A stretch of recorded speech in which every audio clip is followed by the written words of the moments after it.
Hello and welcome to episode 195, all about the Women of Tolkien, being the 195th part of That's What I'm Tolkien About.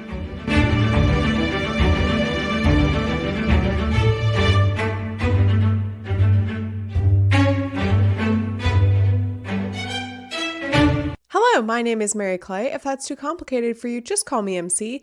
I've been experiencing the world of Tolkien for the first time, and right now I'm doing whatever I want to, including a special episode dedicated to the lovely ladies of Middle-earth / Arda, I guess, depending on how far back in time you want to go. This week, like I said, is a special episode because I'm joined not just by one person, not two people, but four very special guests. And I wanted to make it special. And so I had them tell me about their favorite women of Tolkien.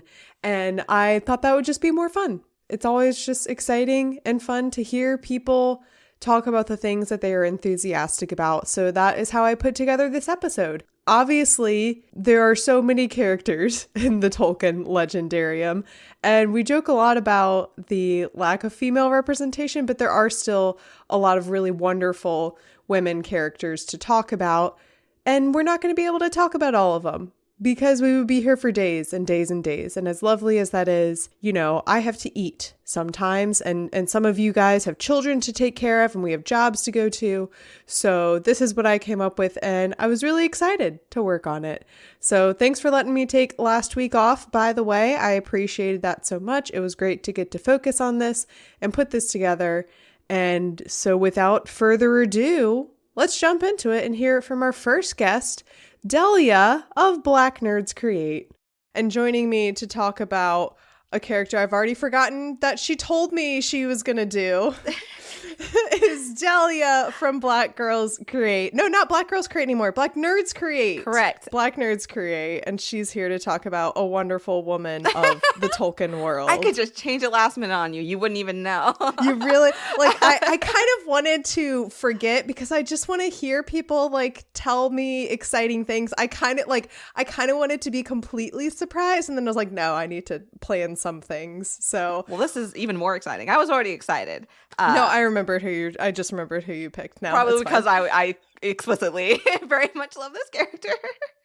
Very aggressively. Not unfortunately. I don't make apologies. Anyways, hi everyone. I'm Delia, and today I want to talk about Galadriel.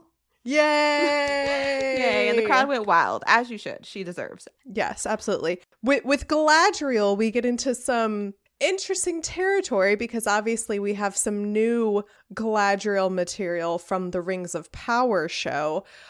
When I reached out to all of the guests who will be appearing on this episode, I said, please stick to a female character that Tolkien created.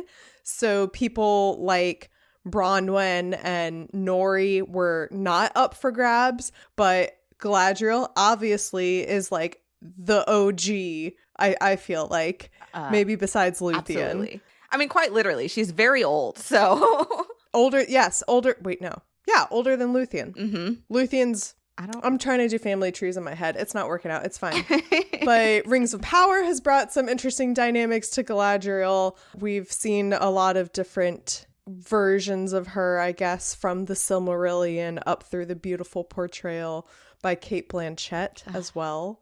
Queen. Absolutely iconic. So, Delia, why don't you tell me when I said, hey, can you come on and talk about a female character, what immediately made you be like, Galadriel? Well, immediately she's one of my favorites. There are a few female characters in Tolkien that I do really like, but Galadriel is, I mean, quite literally my queen. I won't say I worship the ground she walks on, but how Gimli feels about Galadriel is how I feel about Galadriel. You can say that. You can say it.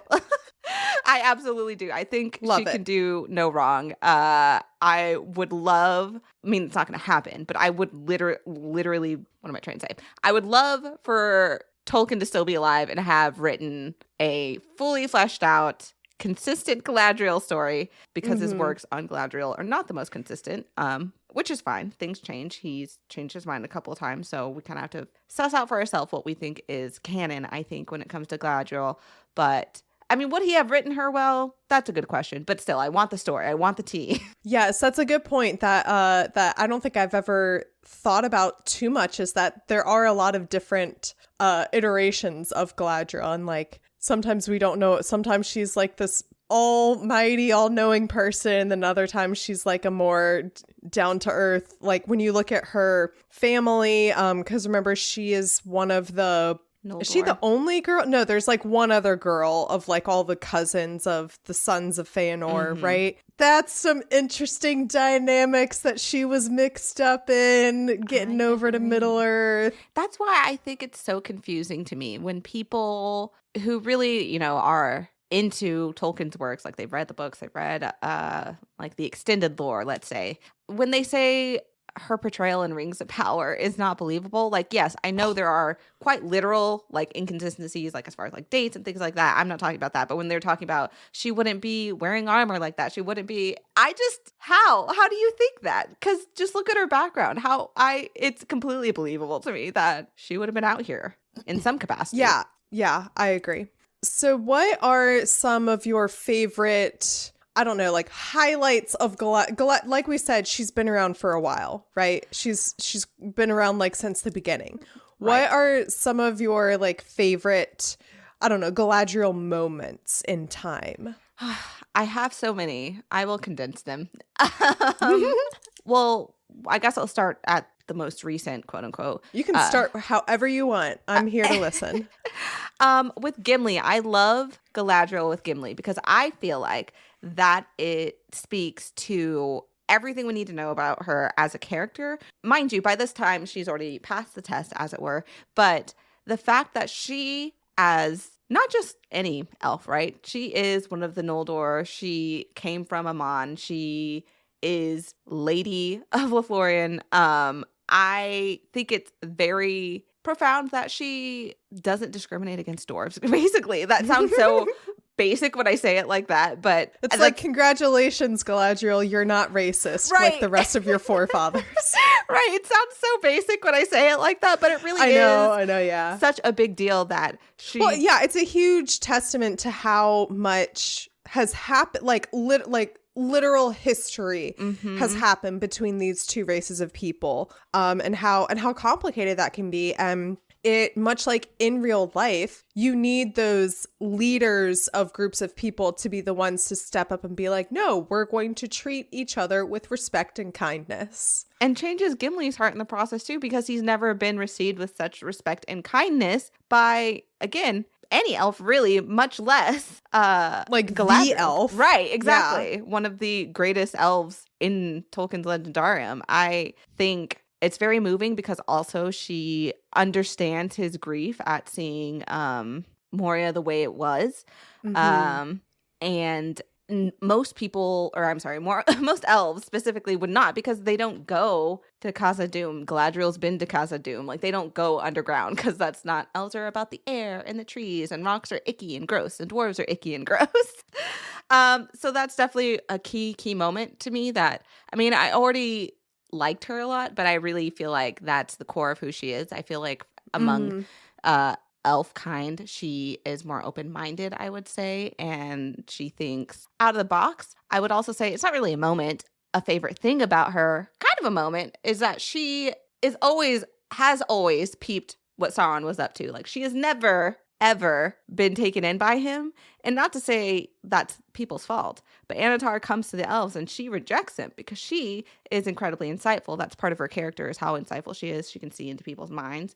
But the reason she's able to reject him is because he claims, I'm pretty sure, I think he claims that he had learned under Aule, and she, being of the Noldor, also learned under Aule, and she said, you weren't there. And I just feel like that I just did attendance, and I don't think you were there. I don't think you were present. I don't think you were there, actually. That's interesting. So her insight, on top of her just being genuinely open-minded, is like one of my favorite characteristics of hers.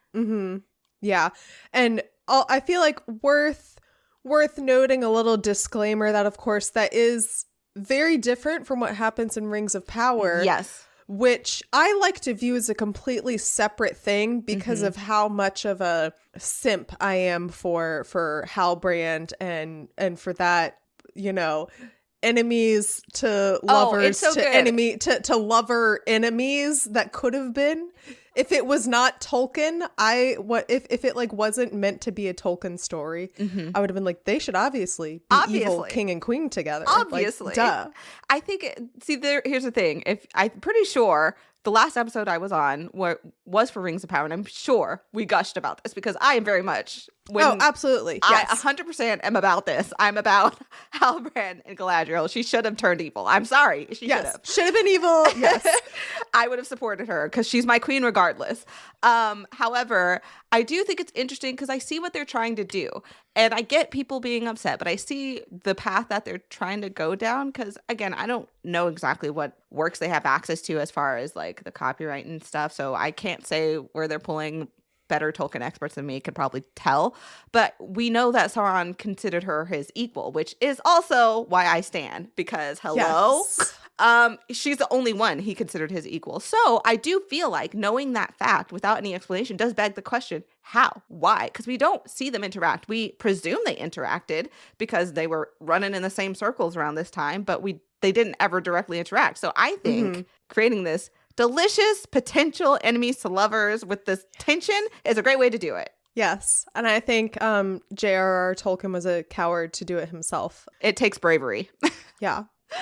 I 100%. When I say I love Galadriel, I mean the Tolkien canon, but also Rings of Power. Like, you're just going to have to fight me about it. I don't care. Yeah. I so much enjoyed that depiction of her because I think I've kind of gotten in a lot of internet fights about this very nuanced topic that I've called this powerful woman fallacy, where pieces of media will create like one powerful, like in the Avengers, Black Widow, you know, and it's like, well, you can't get mad about a lack of representation because you have like, oh my God, Black Widow, so isn't she cool? She's hanging out with the boys and she's strong and powerful and she's independent and she can take care of herself. And it's like, that's cool and all, but there's also a lot of other sides to being a woman and being able to see all those different, you know, sides of a coin or, you know, a dice or whatever be played out. And so that's what I really liked about Rings of Power's depiction of Galadriel is you see a lot more complication to her than a lot of, like, it's so easy for us to be like Kate Blanchett, Galadriel, absolute perfection, worship the ground she walks on, you know? But like, it's more compelling to see someone who is feisty and angry and has to learn how to like hone that in. Someone who is like really clever and has to like put the pieces together themselves, and someone who is going to fall and make mistakes and maybe accidentally make out with the Dark Lord, you know? Yeah, I love her depiction because of the nuance. Again, that even if you love Tolkien's works, we've got to all admit there's not a lot of nuance for the female characters of his work. So getting to see that fleshed out, even if it's not in a perfect way, even if there's imperfections, especially as far as how it lines up with the lore, I would much rather take the nuanced character development and leave some of the lore personally, as long as it doesn't, you know, threaten the integrity of the whole, then, you know, have it completely faithful. But then that also means we get these kind of, you know, one-note characters. And again, why I love Galadriel so much, even in Tolkien's work, is he leaves a lot for you to imagine with the little bits that he gives us. But if you were just to take the little bits he gives us, there's not that much going on. He hints at a very fleshed out character, I think, but he doesn't write her. So that's my take on it. And I do think she's powerful. And that's what makes her so compelling to me. And I'm so intrigued with the enemies to lovers, not to keep bringing it back there. But the thing is, why I find her so compelling as a character, even in Tolkien's work, is even within that work, her whole arc is this desire for power and her pride. These are two things that we do know about her. Like, she's so prideful, she continues on east. She leaves Amon despite everything, saying like, you should just go with your dad back to Amon and stay there. And she's too prideful to do that. She crosses Helcaraxes I don't know if I'm saying that properly, but the the icy ice bridge the ice thing, bridge, and continues on, and that's kind of her whole thing. She's too prideful to turn back, to the point where she does get banned from Valinor, and she's like, whoops, I didn't want to go anyway, so it's fine. And then again, her desire for power, and that's what she's talking about when she says she passes the test in the iconic scene, both in the books, but especially in Cate Blanchett's adaptation. That's what she means she's passed the test, because she's finally come face to face with the power that she so craved internally, and she rejects it. And that's also what we're seeing in Rings of Power that Sauron is offering her. And in Rings of Power specifically, I think she should have taken him up on the offer. Oh god, yeah. I mean, we all would have. Yeah, I absolutely would have. But I failed the test, but that's okay. I failed the test multiple times over. But I think that's what makes her very compelling, because we don't see anybody else get that kind of storyline of coming up to power and desiring it, not just the ring kind of leading them astray, but she has long desired it. She says that she has always wanted to be the queen of a nation. Like she's always desired that. And so I don't think there's a comparable character in Tolkien's work, and she's my queen because of it. Yes, love it. Are there any other like quotes or moments that you want to talk about, on your long list of why Galadriel is your favorite? Oh, there is another. When I read no, that's not in the Silmarillion.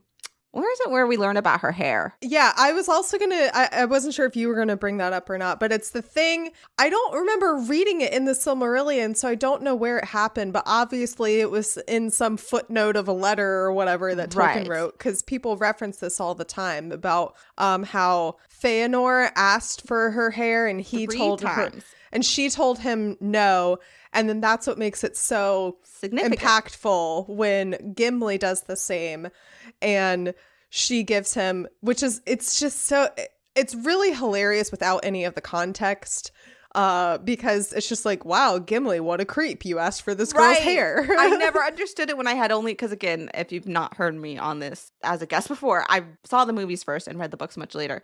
But I didn't know that. So even growing up watching it. I read the books first and I didn't know. That is not, it's like not, maybe I don't remember, like maybe I glossed over that part, but like I read it first and was like, this is weird, right? Yeah, and then people had to explain this like backstory about how Feanor wanted her hair and she told him no, and then Gimli is the first, dwarf to, does he know about that story when he asked, or was he just like, whoa, your hair is beautiful, can I have some?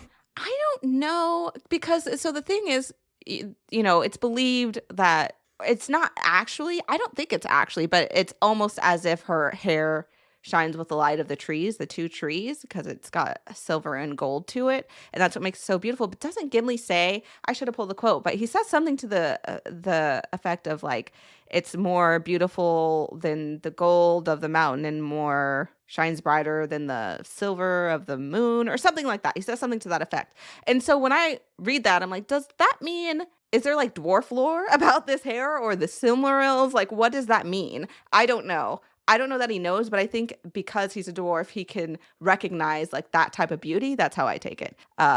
And knows that it's that precious. And so, yeah, and I think it's very significant. She's making a huge statement when she gives him 3 pieces of her hair, knowing she rejected Feanor 3 times. And I think she even says, nobody has asked of me something so, I don't know the words, but basically impertinent, but so well. Like, she talks about how Gimli is well-spoken for a dwarf. And I love that scene. And I love her. And what gift would a dwarf ask of the elves?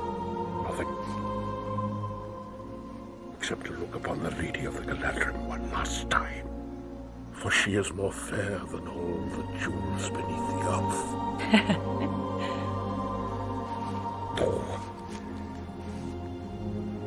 No. Actually, there was one thing. No. Henceforth I will call nothing fair unless it be her gift to me. What was her gift? I asked her for 1 hair from her golden head. She gave me 3. My favorite quote is obviously, or maybe not obviously, I don't know what y'all be liking, but yeah, I was gonna say, I don't know. My favorite quote is when she is passing the test when Frodo offers her the ring. And she says, I did write it down. And now at last it comes. You will give me the ring freely. In place of the Dark Lord, you will set up a queen. And I shall not be dark, but beautiful and terrible as the morning and the night. Fair as the sea and the sun and the snow upon the mountain. Dreadful as the storm and the lightning. Stronger than the foundations of the earth. All shall love me and despair. And that's the book quote. And it goes hard. But then you got Cate Blanchett coming in. In place of a Dark Lord, you would have a queen! Not dark, but beautiful and terrible as the dawn!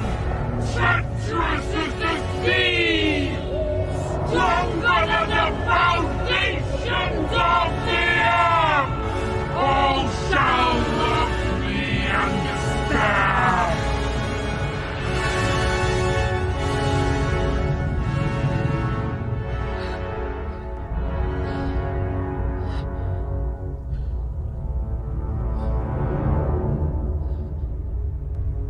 I pass the test. I will diminish and go into the west and remain Galadriel. I stand. That's it. I would love her and despair. It's fine. I'm fine with it. Yeah. It's really that scene has always caught me off guard because I'm like, so instead of Sauron as our Dark Lord, you would be our Lord. I'm okay with that. Right. Like what? Like I'm okay with that, girl. That's fine. That's a better case scenario, I'm pretty sure. Like I know. But obviously she is more wise and she is more knowing and understanding of what this would turn into. And, you know, we're joking about it, but like, we'd be fine with you ruling over us. But like, she is seeing herself become this like almighty, powerful queen who is, you know, I don't know, ruling with an iron fist or, you know, so to speak. And she sees what it would actually become. And that's why she's like, no, Frodo, you cute little hobbit, you keep that ring. Despite how much she's desired it, she says no to it. And that's why she's able to go to the west and diminish. Yes. One of my favorite Galadriel quotes, which is, I will diminish and go into the west, which is just what I say whenever I need an exit from a situation, whenever something's awkward, when I say a joke and it doesn't land, just I will diminish and go into the west and then just fade into existence. That's what I say when I'm feeling real tired. I'm like, I will not diminish and go into the west. Yeah, it's a good quote.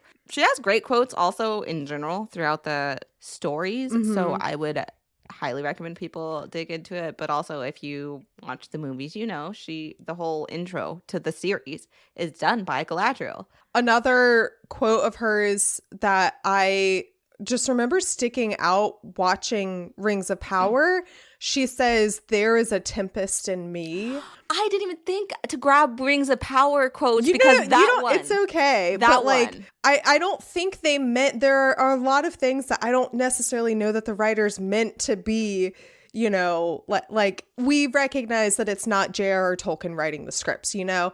So like, I'm not combing through it being like, this is beautiful literature, you know, whatever.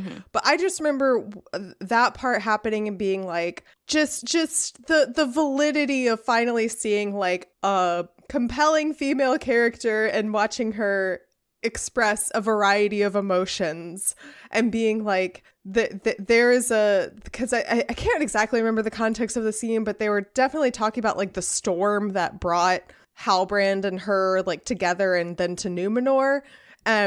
She says, there is a tempest in me, and recognizing that like there's this power inside of me. There is something inside of me brewing and storming, and we have to do something. I have to let it out somehow. And like, we got to do something. I got to, you know, I have to like take charge and do something. It is such a good quote. When she said it, I lost my mind. And even you saying it again gave me chills. It's such a good moment. It's so solid. I don't know that it overtakes my absolute favorite quote, as I said before, but it definitely rose the rings. It's just a very simple but effective moment. It's also how Morfydd delivers it is so good. Love her. Love Cate Blanchett. Love Tolkien, I guess, for writing Galadriel in the first place. Ugh, I guess we'll give him credit for that one. Some props. Delia, thank you so much for coming on to chat about our favorite homegirl, Galadriel. What are you working on right now, and where can people find you on the internet? Because I know you have some exciting things happening. I do have some exciting things happening. I have a new podcast if people are interested. It's called Culture by Culture. It's a multi-dimensional exploration into Black and Asian pop cultural ties. I'm super duper stoked for it. I hope you guys check it out. You can find it at culturexpodcast.com or follow me at culturexpodcast. Or not me, the podcast. I'm at Delia is typing. So you can find me there. And also there's BNC. You know where they're at. We've been homies for a long time. Would you like to give Bayana a special shout out? I would. Shout out to Bayana, who will be on and standing.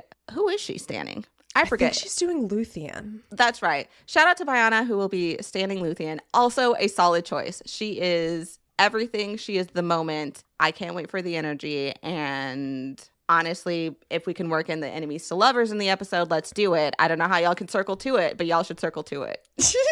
See, that's hard because Luthien and Baron and Luthien, they lock eyes and immediately are in love. So there's no enemies to lovers there. Maybe y'all can talk about how it's a great love story. Do you want to know what's also a great love story? The potential between Halbrand and Galadriel. Yes. All right, and now we are joined by Bayana from Black Nerds Create. We just finished chatting with Delia back in time, in the time of, I don't know, podcasting. And now Bayana is joining us to talk about her favorite woman of Tolkien, and that would be Luthien. Yes, what a classic. She's so what great. A classic. I'm really glad that when I was reaching out to people, I was like, oh no, what if like everyone picks like all the super obscure women and in the Silmarillion, and then I'm going to have to, like, I can't leave out all of the major women, and then I'm going to have to cover Luthien. And this is one that kind of intimidates me because she's so like legendary when it comes to Tolkien's works, you know? Yeah. I only kind of remembered her in the context of like when they mentioned her in Lord of the Rings before I read the Silmarillion. Mm-hmm. And so all I remembered about her was like, oh, she gave up her immortality for a man. And then when I actually read Baron and Luthien, I was like, why is that all you tell me about her? Like, she's amazing. So yeah, I'm excited. Yes. So when I reached out to y'all and I said, who would you like to talk about? And you picked Luthien. Like, what's your first like gut instinct or whatever about why you chose Luthien? I think, well, like I read a lot of fantasy. I read a lot of books. I read a lot of fantasy in particular. Baron and Luthien has a lot of like just elements of that story, or a lot of things that I gravitate to just in general, and really like. And I felt like, well, one, I knew Delia was going to do Galadriel, so I was like, I don't need to. We kind of let her. We have don't that have to one. fight for it. It's really okay. I was like a little nervous. I was like, oh no, is everyone that I reach out to going to be like, can I do Eowyn? And then I have to like pick and choose. Right. And, like, yeah. Yeah. I was like, I knew she was going to do Galadriel, and I feel like she should. So Luthien was just like my second choice. Like I had other, you know, like if that wasn't available, I could have chose someone else, because I feel like all the women have really interesting stories, or if there's not enough, like it's cool to like think about and talk about. But yeah, I just remember like when I read the like that part of the Silmarillion, I was just like, no, she's great. Like she's doing all the things that I love in a fantasy heroine. So that's like, yeah. That's awesome. Yes, definitely. Why don't you go ahead and start telling us, like, what are some of your, what's like some favorite moments of Luthien? What stands out to you about her story? Yeah. Okay. So the first part, when our Black Nerds Create community, when we were reading the Silmarillion, we did like a group read. I guess that was last year. We were talking about how like she gets it from her mama. So there's like Melian, who is also great. There's this whole like part where they talk about how Elwë meets her and just is like, or first doesn't even meet her, like hears her and then is like frozen in awe for years before he meets her, and then he meets her and he just like stares at her for years. Like Elwë is like supposed to be leading all of these elves to Yes, he fully ditches he them. completely leaves them in Middle as Earth. I've said, he's never heard of the phrase bros before hoes. No, he never. Ditches everyone his whole job to hang out with this girl in the woods. completely forgot about it. And that's like her power, you know? And so a similar thing happens when Beren comes upon Luthien. That's so true. in I've never Doriath. thought about like, that. I like reading it, I was like, oh no, like this is literally like not exactly the same. Like he's not frozen for years. He's really on his own. So it's not like he has responsibilities in the same way. But like when he sees her, he's just like in this trance and is like kind of like, no, this is the one. Like this is the girl for me. And I'm like, he's completely like enamored with her. And so like, she's a baddie. And I like, first and foremost, that introduction, I was just like, yes, I love this. And then just kind of like, I think the other thing is like there are a lot of like tropes in this, which like, you know, was written when it was written. And so some of those things and like, you know, there's something and... to be said that Tolkien what he wrote was setting up a lot of tropes, you know, exactly. Like he was writing at the beginning stages, you know, or I mean, not like the beginning stages, because there's like such a long history when you look at the timeline of fantasy and like it goes as far back as storytelling goes. But like when Tolkien was writing all of this, he was establishing a lot of things that people would then go on to use as inspiration and be like, oh, I'm going to make this, you know, inspired by or whatever, or I'm going to reference Tolkien and I'm going to reference this great love story of Beren and Luthien. Exactly. And so in that though, like there's like, so when Luthien's dad, Thingol / Elwë, because that's what I called him before, but he like is upset because Beren is a man and like we don't do that here. It's elves only. And I get it. I completely understand. And so he like being upset about this relationship, like sends Beren, he's like, you can't have her hand unless you bring me a Silmaril. And so sending him off on this quest, and like, you know, as you're reading it, you're thinking like, okay, cool, we're about to follow Beren on this quest, and like that's it. And Luthien's just gonna sit and wait back and save her. Yeah, and it's a whole thing. And then like, but from jump, it just kind of like that's not how the story goes. She even has a moment where she's like, it's like a kind of like a couple, honestly, like damsel in distress type moments where you think it's gonna go one way and then she saves herself. Like when her dad locks her in the highest the tallest tower of like Thingol gets up to some like toxic father you know, behavior and then she's being like, you want my daughter? No, and locked in a tower, literally. And you're like, bro, relax. But then she like does a Rapunzel and like grows her hair super long, and she doesn't like, you know, cast it down on the thing, but like, or I think she like makes a rope out of it, and then she also makes this cloak that it's essentially like a cloak of invisibility out of her hair, and then she dips because she's like, I'm gonna go save my man. And so like, I'm out. He's like, bye. Also dealing with, who was it, Celegorm and Carufin, two of Feanor's. Right, I forgot all about it. That's like a little I reread it because I was like, I thing. remember like pieces, but I was like, I need to like just these so two honestly, like the absolute worst of like the sons and cousins of Feanor, you know, of that family. The absolute worst dude bros, just being like, oh, looks like we found a woman, right? And they like kidnap her, right? And then like send a ransom to her dad. Like it's just trash. But Luthien's like, don't worry, I got it. Yeah, she's like, I got this. I'm out. I'm gonna go. Like defeated Sauron. Like she had her like, you know, her dog who like, or like he's a wolf hound, the unspoken hero. Yeah, and he was great too. And like also like she was such a baddie that he was like, yeah, you can ride me, it's fine. Like never ever wanted. Yes, he was like, yes. So it's just like she's just giving this energy. So yeah, she defeats Sauron and then has him like fly away, and then rescues Beren. They like take some time to, you know, be together or whatever, and then they gotta go after Morgoth to get the Silmarils, and she like sings Morgoth to sleep. Like, yeah. So I'm just like, she's on some other stuff. So anyway, yeah, those are, I guess, the greatest hits of like, yes, all the reasons. Yeah, why those she's are some really excellent hits. Yeah, you're totally right that this is a like, when you first hear about Beren and Luthien, I would say most people hear about it from the perspective of Aragorn, and Aragorn is the one like telling this story to the hobbits when they meet like pretty soon is when he's like telling them this story. Who is she? This woman you sing of. 'Tis the lay of Luthien, the elf maiden who gave her love to Beren, a mortal. What happened to her? She died.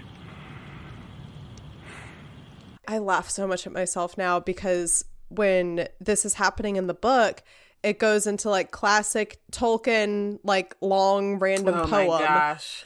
And at the time I was like, this isn't important. Right. I'm just going to skip it. Honestly, same. Like, now I'm like, maybe I should go back and actually read that. What? Whoops.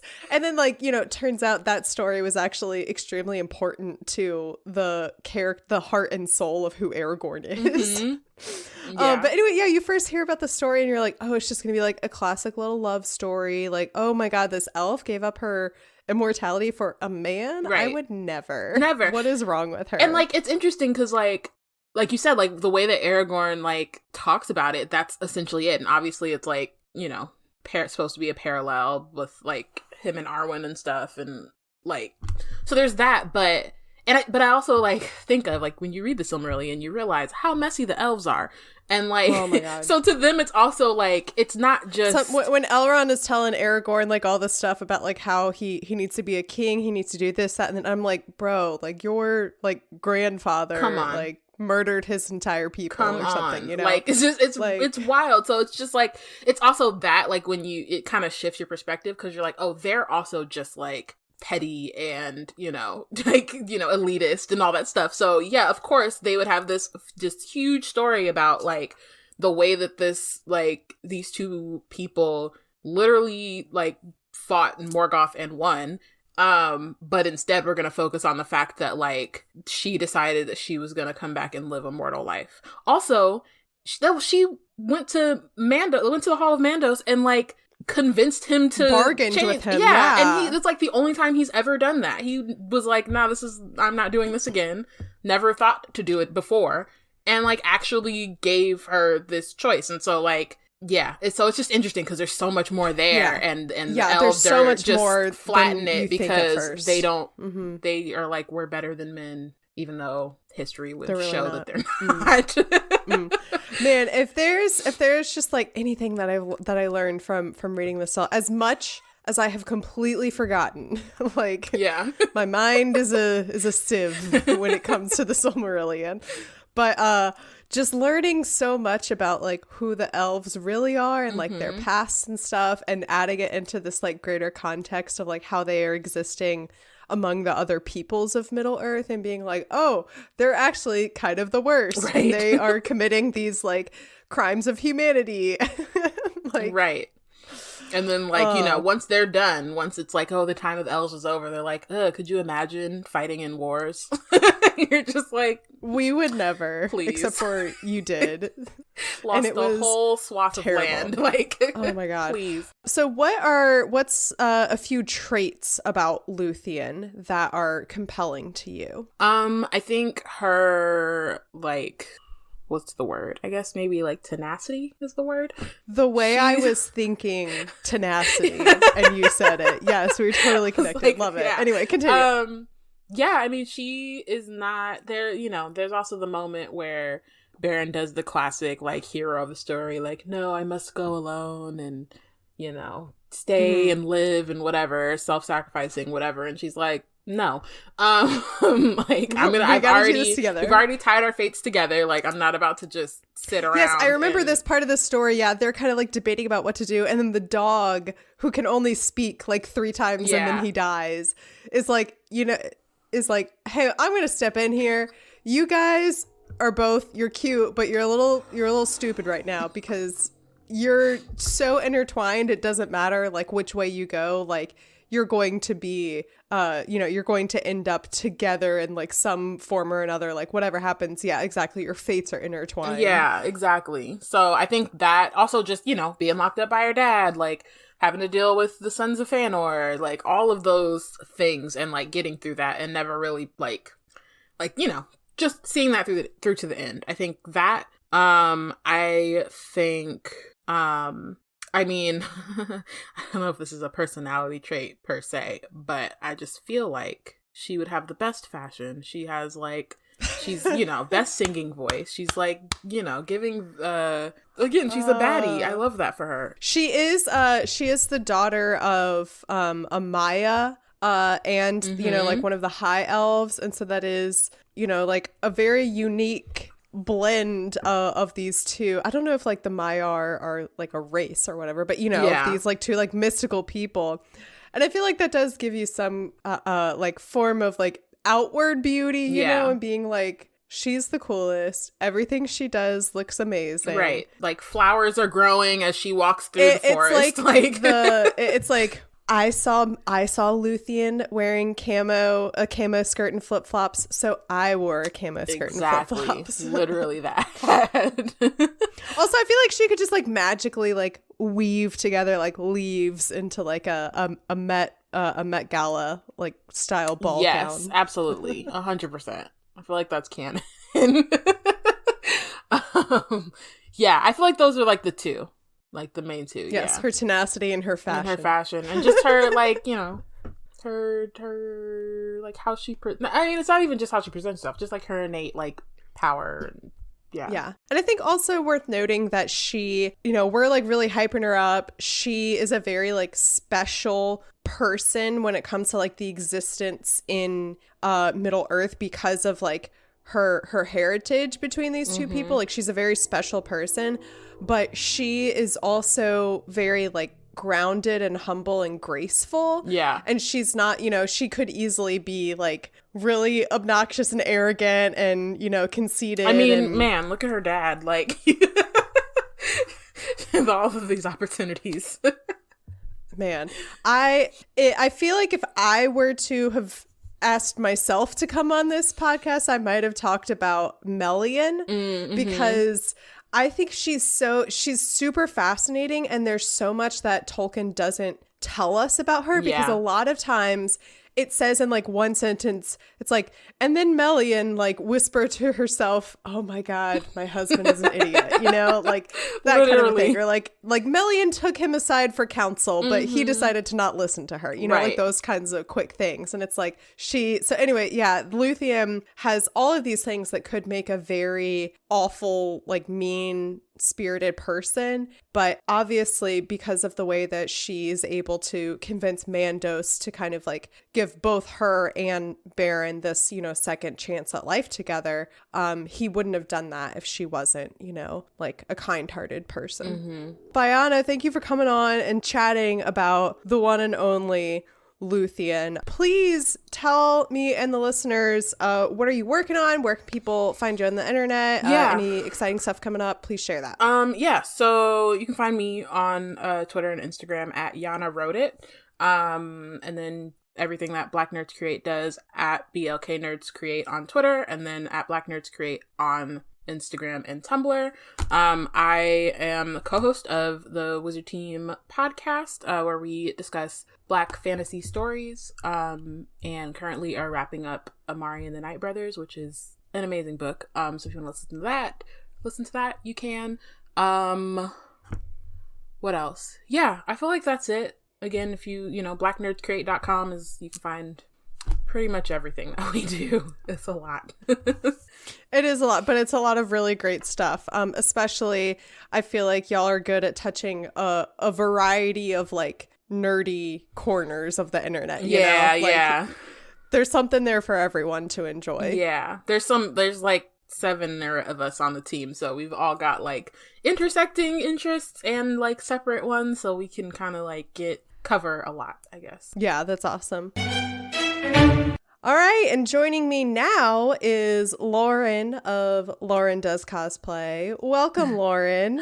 Thank you. Thanks for having me. Yeah, it's been a minute, I think, since you've been on. I feel like it was probably for a Rings of Power episode. That sounds about right from when I like had so many fun, amazing people on. It was honestly probably like before it, like way before it came out. Maybe even before, yeah. But happy to be back. Yes, thank you. I was like, well, I have to reach out to the woman who was, you know, made headlines for fangirling so hard over Galadriel from Rings of Power that she got to meet Galadriel. So I was like, gotta reach out to her. Am I a fake fan for not even choosing Galadriel? I was kind of like, ooh, maybe she'll choose Galadriel. Well, at first I was nervous. I was like, oh no, what if, like, because I did open it up to include the women of the Silmarillion, because otherwise this would be a very short episode, just about like Eowyn and Galadriel, and then like a few little mentions maybe for Arwen, but like other than that, who else are we going to talk about from Lord of the Rings? I was kind of worried. I was like, oh no, are people going to choose Galadriel? Are people going to choose Eowyn? And I was so glad that you chose Eowyn. So, well, I think you had said you weren't opening it up to Rings of Power. So in my head, that was like sort of excluding Galadriel. I mean, I guess it's all like part of her story, but I was like sort of thinking that was, yeah. I was like, oh, well. Yeah, I did kind of specify. I was like, I am sticking to just like the Tolkien created women. So that does some of the, since Rings of Power came in with some original characters. Yeah. But yeah, if I were to tell you to pick a woman in the world of Lord of the Rings, Middle Earth, you know, pick someone who you're just like excited to talk about. You picked Eowyn. Why? What was it that you're like, I'm doing Eowyn?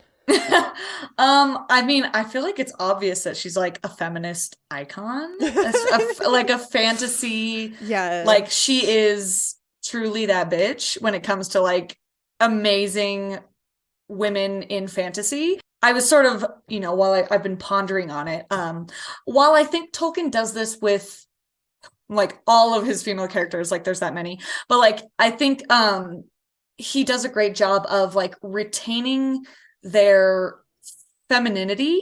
Yes, and like they all have sort of these qualities of like being feminine and having softness, but I think particularly Eowyn, you know, her readiness to go to battle and like disguise herself as a man, and like she sort of has that duality of like she's still got her feminine qualities, but she's also like not afraid to embrace like the more masculine part of her essence. And I just love her for that. She's so great. Yeah, we love doing it. drag with the rest of them.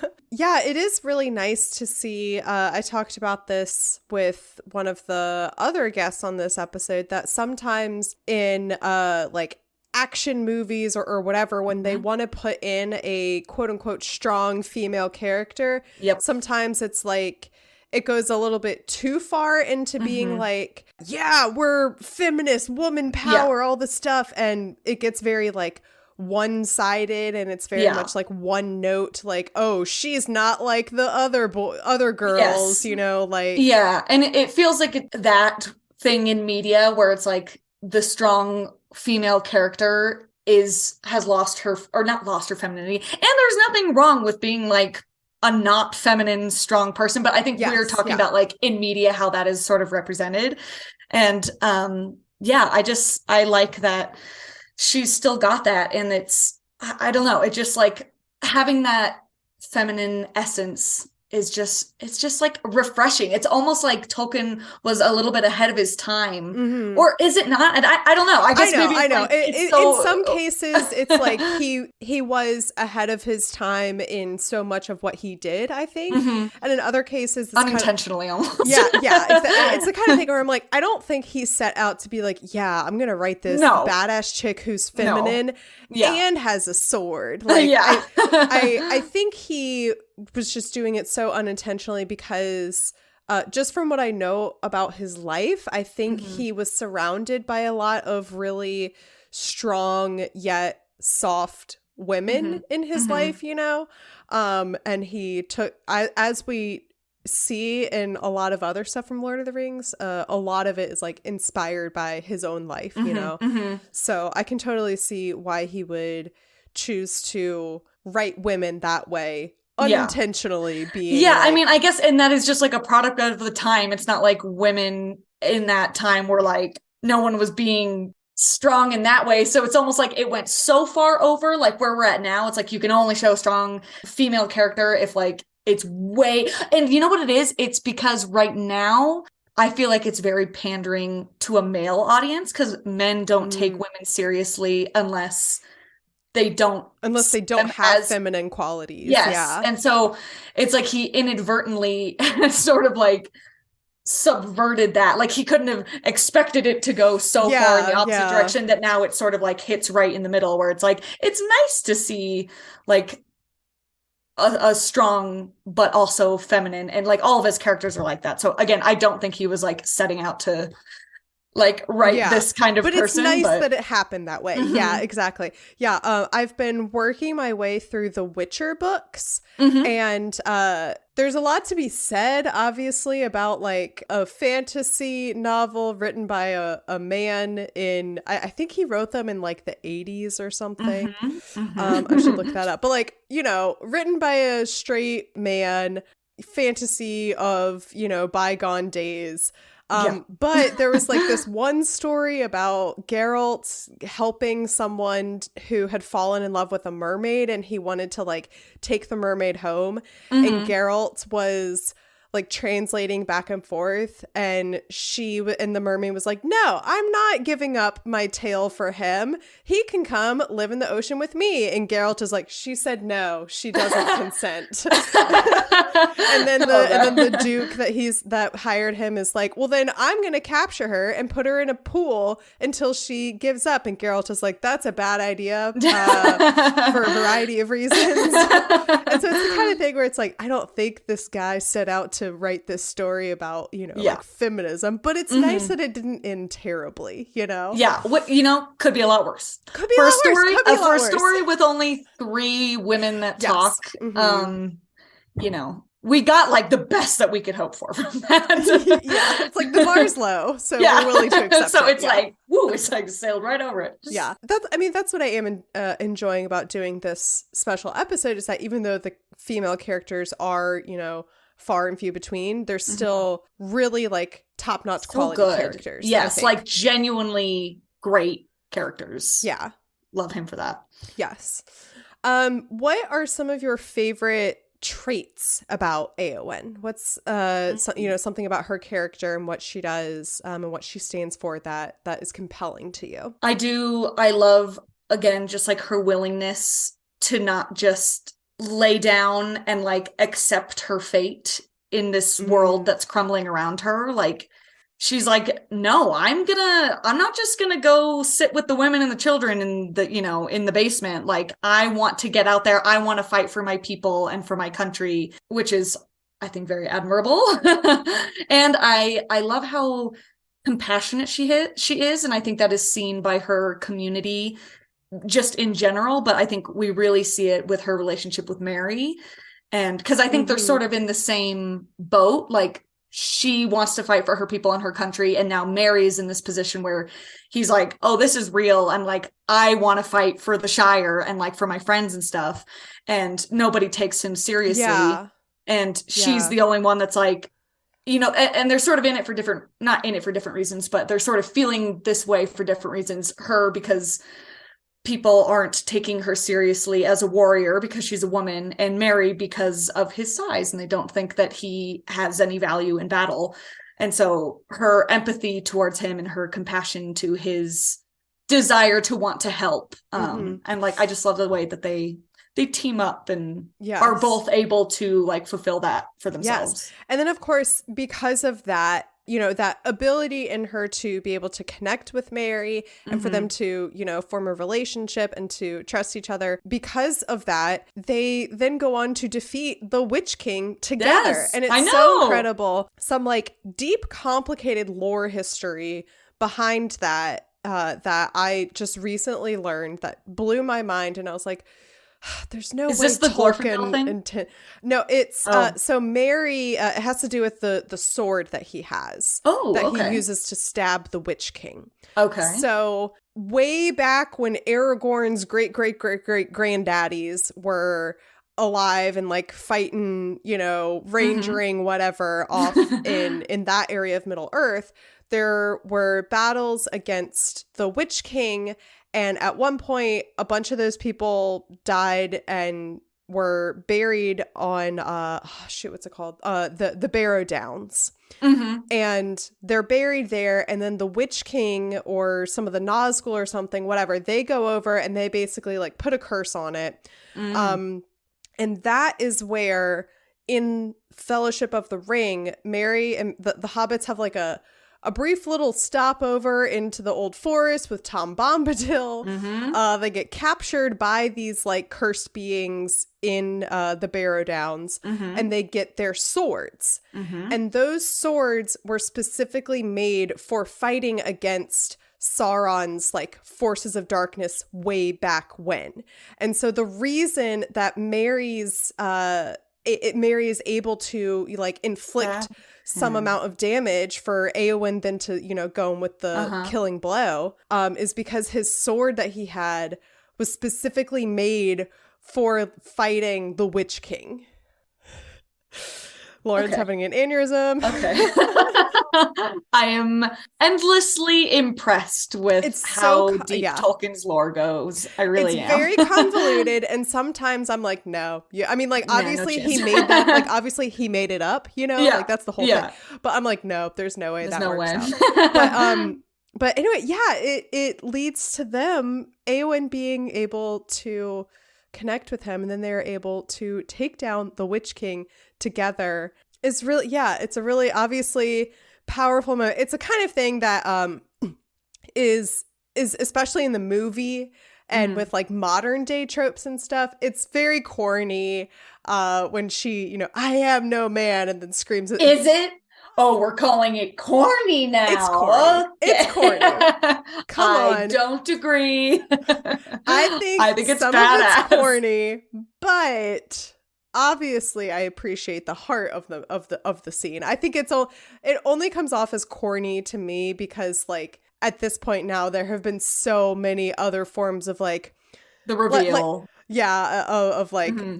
Like that one scene in Avengers Endgame when like all of the women superheroes got together and they're like, she's not alone, and then it was like so to me that moment is a little corny. I don't think it takes away from the power of that moment. I am sorry if I hurt your feelings by calling it corny. I'm offended, but I do think I get why again. No, I get why they did it. Like, I mean, not that her delivery in the book is worse, but the no living man am I, and she, she's got a little bit more of like not a monologue, but she's got like a few lines that she says before, and that would have. I think if that was in movie format, you'd be like, why isn't he just like killing her? It just needs to, it just needs to be it's just quicker, like, she needs to like say, she needs a bit more of a zippy line to deliver here. Yeah, I am no man. Absolutely awesome. You fool. No man can kill me. Die now.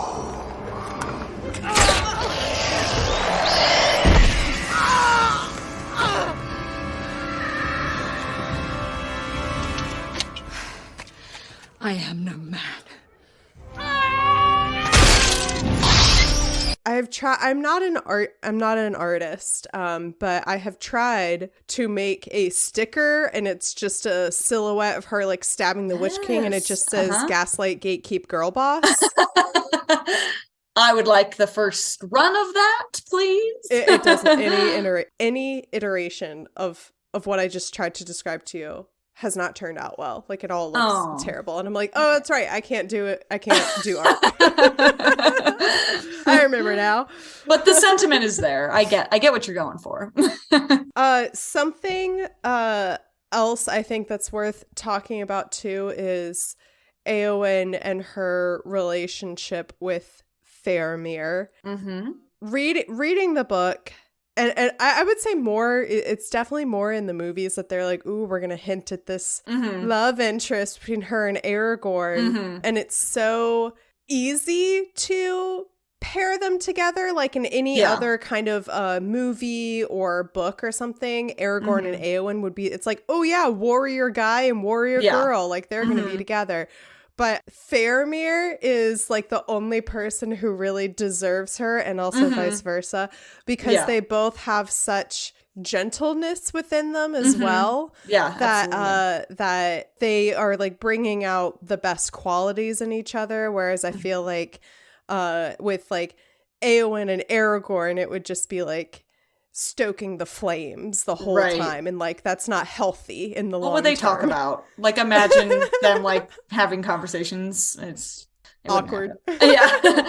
We've touched on a lot of great stuff about Eowyn. Was there anything else you wanted to talk about? Was there a quote about her, or something that she says, or anything you want to bring up? I do have to say, one of my favorite quotes in Lord of the Rings is her line when she says, "The women of this country learned long ago, those without swords can still die upon them." And I think that is like such a good line. And I love that she says it. And I feel like that will always be relevant. Like there's always something, I mean, hopefully not forever, but like, it's just that feeling of like, we have to fight for ourselves. Like, it doesn't matter if we have something or if we don't, like we are always going to be subject to like, just kind of sticking up for ourselves. And like, if women or marginalized people in general, if we want something, we got to go be the ones that take it, because whether we have it or not, like it can be, you know, pain or whatever it is can be inflicted upon us. And I just think that it's like, it's so beautifully written too. I just think it's like such a good line. You have some skill with a blade.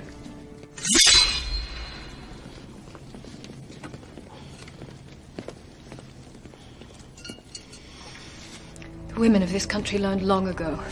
Those without swords can still die upon them. I fear neither death nor pain. What do you fear, my lady? A cage. To stay behind bars until use and old age accept them. And all chance of valor has gone beyond recall or desire. And I think it says so much too about like the history of Rohan, and I think it says a lot about like her connection to her country and stuff. Earlier you were talking about like the reasons for why she chooses to, you know, disguise herself and go fight, and I think another one of those reasons is also like fighting for her people and fighting, you know, to defend her parents died when she was a child, and Theoden essentially raised her and Éomer like his own children. And so a lot of her family is connected like directly to like the family that she has left now is connected to like the country as a whole. And so I think it's great to see that like she also has this immense care for her people and like wanting to fight for them, be a part of this fight, and be able to say like, you know, later down the road, be like, yeah, I didn't just sit back and watch. Like I got in there and I did my part. I did what I was able to. Because if the good guys lose, like what then? Like you're all gonna die. So her willingness to just be like, well, if we're all gonna die, I'm at least gonna die fighting. And like she's not afraid to do that. And I'm gonna die a hero alongside this tiny little man. But alongside all of these people that are willing to die for us. Yeah. Lauren, thank you so much for coming on and chatting about our homegirl, Eowyn. Yeah. Love her. Love her forever. Yes. Where can people find you on the internet, and what are you up to? Anything exciting going on that people should check out? I'm Laurendoescosplay pretty much everywhere. What am I working on? I'm not working on anything Lord of the Rings related. I'm actually working on, we were talking about The Witcher, so it's still relevant. Yes. Yeah, I've been seeing you like posting like you know, little videos and updates and stuff that you're working on a Yennefer costume. Yeah, I'm working on my Yennefer. I'm almost done with it. So it's like not quite Ren Fair season. It's not quite con season. I feel like I'm in like limbo waiting for summer to get here. So like things are happening, but Yeah, but I'm always like making something, so. I just saw the TikTok that you posted and I was like, wow, this is really cool. And then I went and checked in the comments and it was like, I just spent an hour editing this and accidentally hit post. So I want to let you know, I thought it was a great video. Thanks. And I never would have been like, oh, she accidentally posted this, but I feel your pain. That was because you know how like the next button oh my is God, like yes. at the bottom? I was just trying to go, I was like editing all the words, so I was trying to do like next and then back so I could get back to the beginning of the video, and it like glitched and I hit post. I was like I mean, I was like almost done, but it was just annoying. It's like I hadn't done a caption or like have you ever accidentally annoying. posted something to your story instead of posting it? Yeah. Because that one pains why me. is the story feature even on TikTok? Does anybody use that anymore? I feel like everyone tried it for like a month and then they were like, okay, I'll use it every now and then if there's like a filter that everyone's using and I just want to do something like really quick, but I don't right, want like it to I don't want to make a full post. Yeah, exactly. Yeah. Or like, you know, something stupid, you know, but like something silly goofy. Yeah, so just for like the silly goofy stuff, but yeah. I say that like the rest of my TikTok is super serious. Yeah, we've got very serious pages, so you know, you gotta save the good stuff for the real. Yeah.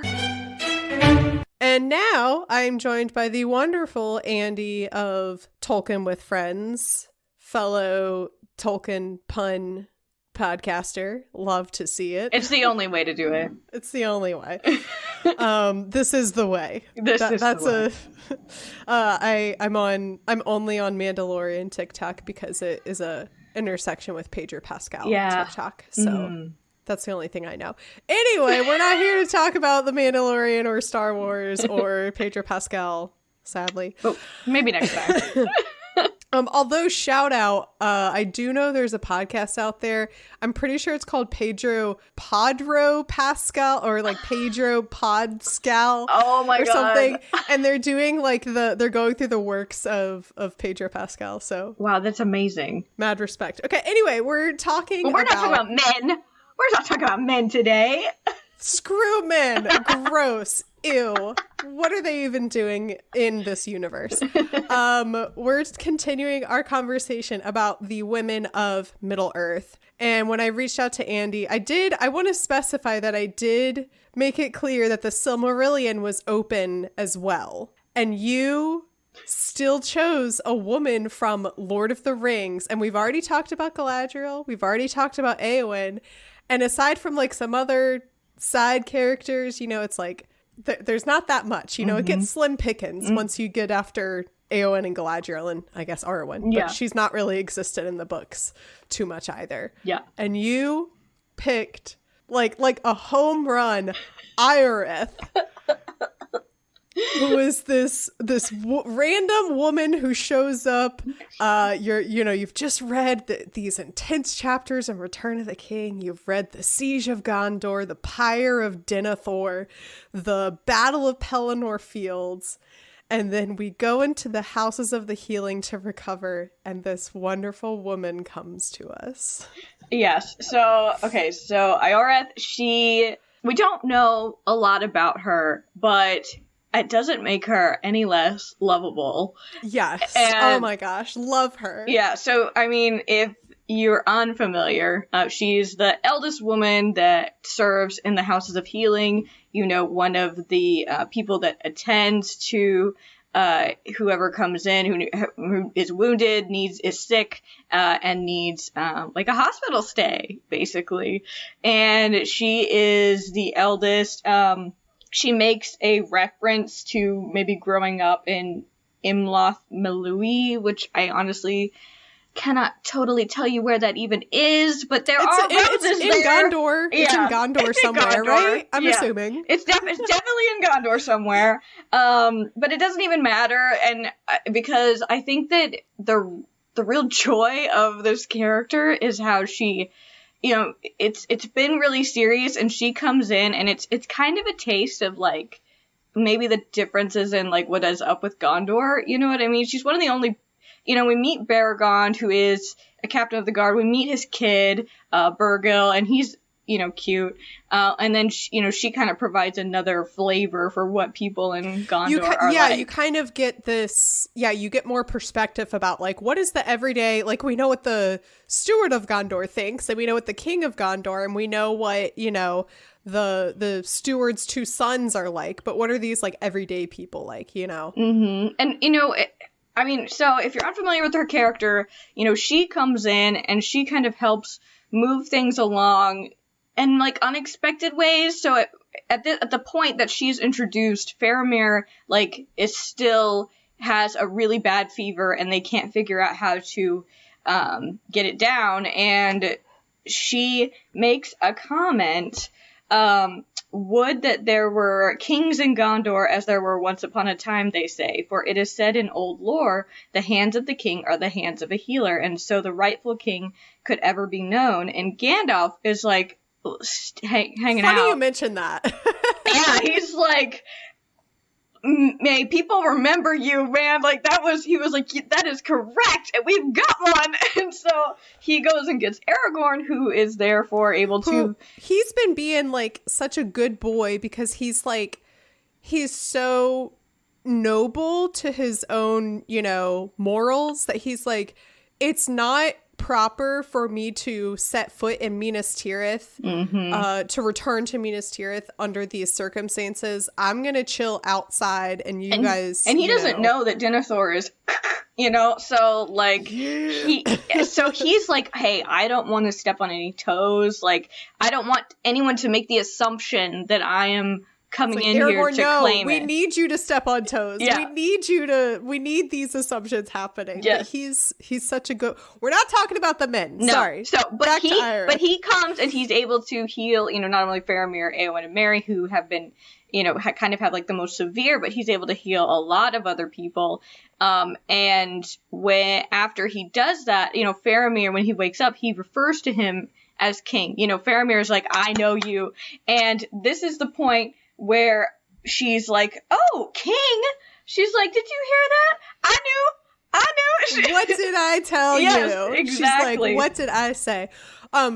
Also, I also have my copy of the book open too, because I distinctly remember reading this for the first time and having these like little reactions to Ioreth and being like, wait, she's funny. She's hilarious. And she is so, we've had such a rough time and everyone has been so serious, you know what I mean? And so then she comes and like there were some moments of, lightness when Pippin was just kind of exploring Minas Tirith, but we haven't had a lot of that. And then she comes in. It's been real depressing. Yeah, and then she comes in and, she's just doing her best. She's like, I don't know anything about all this war. I'm just trying to heal people. She's like, our leader just set himself on fire. It's been hard. When Gandalf says to her, like, oh, that's a great idea, that thing about the king, good thing we have one just outside. She haven't you heard the strange tidings of the king? And she says, I have been too busy with this and that to heed all the crying and shouting. She's like, I'm not paying attention to what's going on. I'm doing my own thing. I'd be like, do you see this house full of people that are dying? Kind of busy, She's like, I've been a little preoccupied. Yeah, like there's like a war. Which cannot fully, you know what I mean? But he's, he goes off and does his own thing. And then when Aragorn comes back, he starts asking for Athelas, which we know has helped out our boys in the Fellowship a couple of times. And it's at this point, like, after he calls it Kingsfoil, she realizes what he's talking about.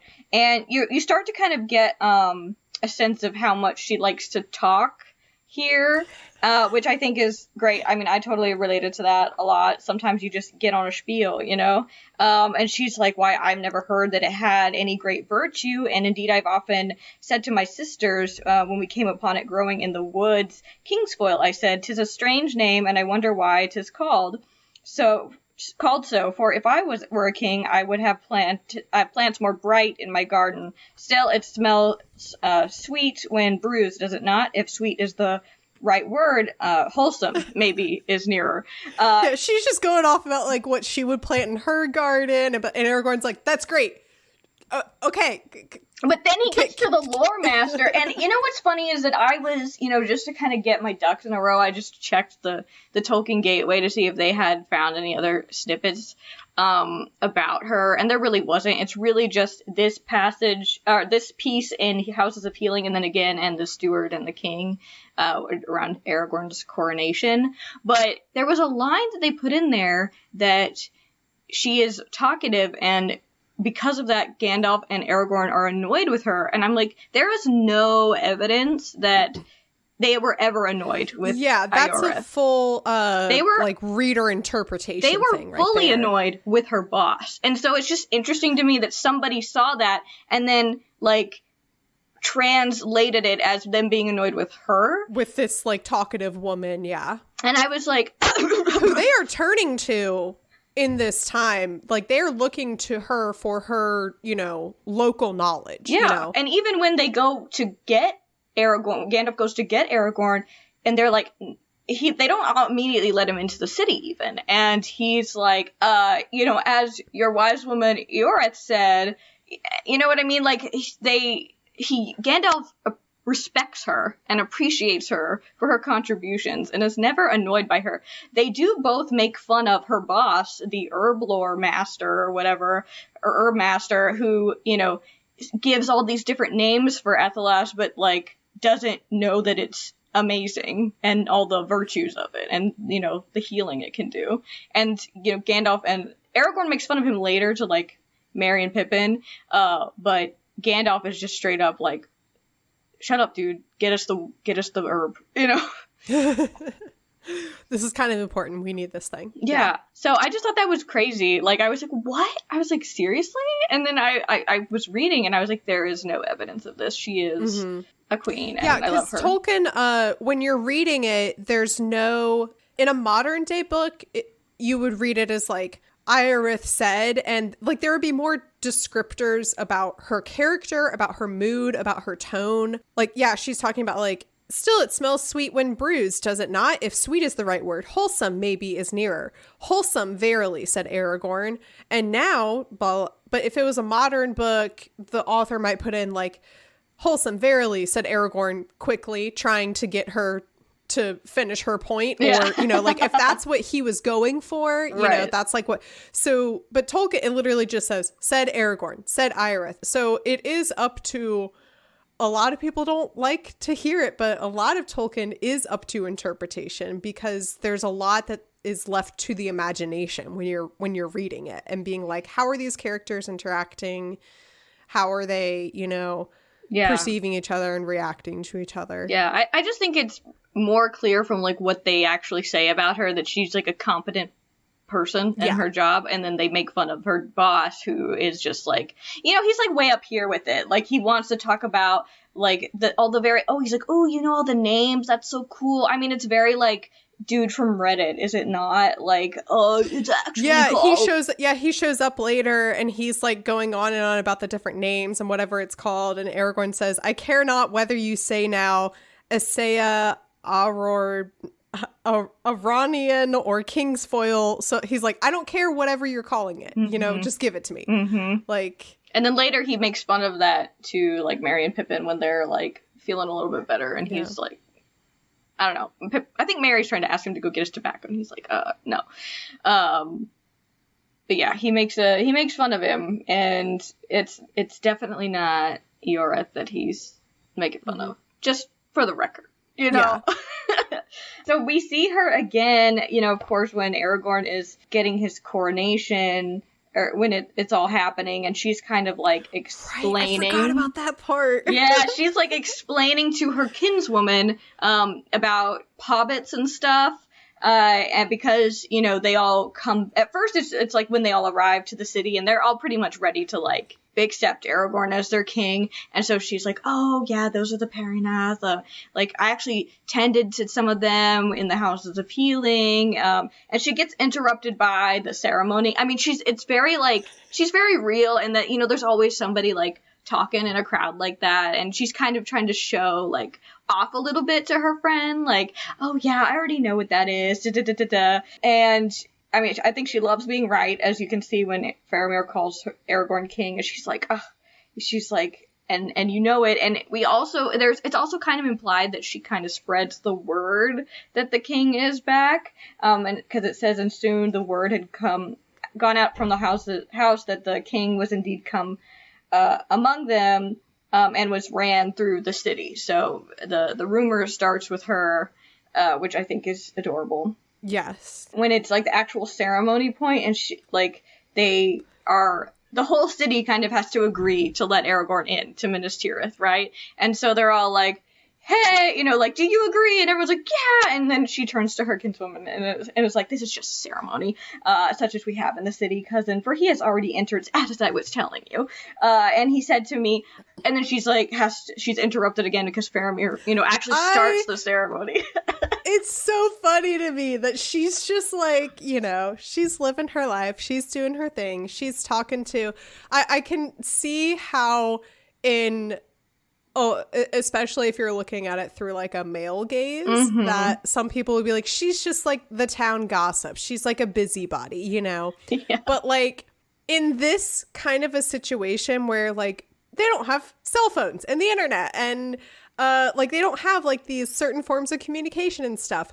These types of societies thrive on people like Ioreth, who are talkative and the quote-unquote busybodies, because they're the ones, exactly like you said, that she is the one who starts talking about like, oh my god, the king is in the houses of the healing right now, healing our people. Like, the king is returned. This is for real. This is not a rumor. I'm seeing it with my own eyes. And like, people know her and trust her. She really moves along a lot of the work that like a PR agency would probably have done for Aragorn in this situation. She's just Aragorn's PR agent. Do you know what I mean? Like, I mean, not only does she, like, her comments spring Gandalf into action, and it ultimately kind of saves Faramir, who they all love so much. And again, that it's the kind of wisdom that they need, an insight that they needed from someone like her. Yes. Like someone like Boromir or Faramir or Denethor, or I mean like maybe Aragorn would have known this thing, but like that's because he's like the king. Maybe he would have like known that, you know, this saying or this story or whatever it comes from. Right. But like this is the kind of thing that women would talk about in a like in like traditional settings amongst each other and like at the market and, you know, whatever, and like this like piece of folklore would pass down from person to person, specifically because of the talkative busy, you know, town busybodies. And it goes back to a lot of things that we like, themes that we see from Tolkien, is that it's the people that are doing the everyday work that are the real heroes. You know what I mean? Just like the way the hobbits in the Fellowship were able to unexpectedly, you know, move things along in ways that nobody really expected. You know, she's doing her job and she's doing it well and keeping people well, but the way that she is able, she's just, you know, more attentive, and she is aware of all these other things that are dismissed by these men in her life that actually is the thing that keeps some of the biggest players alive. And ultimately her like telling people about Aragorn doing that and like it's spreading throughout the city, that lays the groundwork for them to be able to accept him as king, rather than like if he had just walked in and been like, all right, everybody, who's ready for a king? You know what I mean? Like that would have been like, okay, what is this? Like, who are you? But like, you know, just like kind of priming them for, you know, what type of leader he is going to be. Yeah. And also it's also just worth mentioning that it's such a powerful idea that someone like Aragorn, who's this manly man and he's a ranger and he's the king, but he's also doing like work of a healer, and he is doing these things that like typically women do, you know, the role of a healer and healing people is typically, you know, in fantasy, it's, I would say like commonly a woman doing that kind of a work, you know? So like it's really like the nurturing thing. Exactly. We constantly attribute that to only women or femme characters and, you know, even people, right? Like, I mean, I'm not going to go into it, but we still hear sometimes people acting like nurses, ladies, teachers, ladies, and it's like, no. obviously not. It's like men can be nurturing and caring for other people as well. Yeah. And no less for it. Yeah, you know what I mean? Exactly. And Ioreth is seeing the king doing these things that she herself does, and it's equally as important as leading a nation, you know? Yeah, that's our girl Ioreth. Was there any? I feel like we kind of like talked about, you know, her major points. Again, she makes like a very minor appearance in the book. She if you're listening to this and you're like, who the F is Ioreth? It's a standout performance, truly. She did not make it into the movies, which, like, I understand. It's her kind of a character. I mean, the Houses of Healing is really only in the extended. It's like a 30-second like scene in the extended edition. Exactly. Yeah. It would be really fun for like a TV show adaptation, and then you can have her come in and be like the comedic relief, add a little bit of levity to it. I've been thinking about that, especially with all this, like, they're gonna reboot Twilight and the series that may not be named, you know what I mean? I was like, these were all so recent, like, we don't usually have reboots right after that, do we? And I was like, you know what they should be doing? Like, I think a lot of people don't even want to think about, like, revisiting this particular story because we love what Peter Jackson did so much, but there is so much there that would be such a fun TV show. Like, we would get to stay in the Shire more and, like, get to see hobbits just doing their thing, and, like, there's, I want to see a TV show adaptation of Lord of the Rings, but each episode is from the perspective of, like, a minor character in the background. Yes. And so, like, the first episode is not from the perspective of Bilbo. It's from the perspective of, like, Lobelia Saxville Baggins. The second episode... Are you going to talk about Lobelia? The second... no, I don't think... no one's talked about her. Poor but girl. She also cracks me up. I love her. I mean, of all the character arcs, she probably has one of the most dramatic. That's right. Oh, I forget because... Yeah, she comes around in the end. She's all sassy and, kind of like gossipy and whatever at the beginning. But at the end, when they come back and the reckoning of the Shire is happening, and you find out that Lobelia is like in jail and she's like been beating people up with like an umbrella or something. Yeah, and like her and Frodo are able to like mend that relationship, because there was always like so much resentment over like the Bag End and like Bilbo's wealth. They're like stuff. Family relations. Yeah, and it just makes me think about how like when your life is really just kind of constrained to like one thing, or you know what I mean? Like they were just not interested in the outside world. That was like the Hobbit thing to do, right? Like you just kind of worry about family stuff, and it's like you can kind of get caught up in it. But then when you have this kind of like kick, like their whole world was kind of turned upside down, and the way that she stepped up, even when it was her son that was kind of like getting messed with by Saruman early on, and the way that she stands up for, just like against all the craziness. When they're living in this bubble of the Shire, which allows them to, they have like innocence about how they live their life, and so they're able to things like town gossip and family messiness is something that they like have the privilege to spend their time and attention on. But when these like outside forces come in, that's when it kind of like puts things into perspective for them, and they're like, oh, there's actually a lot more terrible things happening than me not getting the family heirloom spoons. Yeah, it's just, I think it's really nice. I think she's silly and kind of funny, but ultimately like she comes around and it's we're family, and they meant it, which I think is really cool, and people respect her more for it. They kind of thought that she was kind of a grump. She was annoying. People didn't. She was like the town crank. Bilbo famously that's one of my favorite things is that like Bilbo comes back to the Shire with the One Ring, and he most often uses it to hide from his relatives.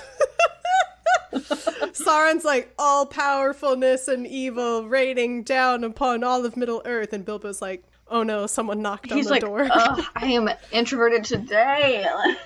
This is, I think, the hobbits are like catching up on what's happened, and someone says that she starts like fighting with who they call Sharky. Mm-hmm. I guess, is that Saruman or is that just a random leader? I can't remember. That's Saruman. That's the orcish.